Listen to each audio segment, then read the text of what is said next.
Naona mada imechangamka sana, na nilichogundua ni kwamba watu wanatakiwa kujifunza, wanatakiwa kujua diet, wanatakiwa kujua balanced diet, wanatakiwa kujua crash diet. Watu wengi wamekuwa wakiongelea diet kwa wanavyoitafsiri wao, lakini nataka nikwambie kuna balanced diet, kuna crash diet. Mimi nilikuwa naongelea crash diet.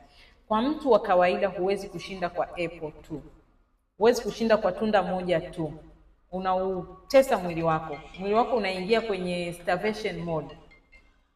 Badala ya kuchoma mafuta unakuwa unahifadhi yale mafuta ya akiba. Kwa hiyo kuna mambo yanaweza yakatokea, aidha hormones zako zivurugike, upate kitambi, ama uzito wako uongezeke. Kwa hiyo badala ya kushinda njaa ni bora ukawa unakula kidogo kidogo, lakini pia kunywa maji ya kutosha, kufanya mazoezi madogo madogo ambayo unaweza ukayafanyia nyumbani.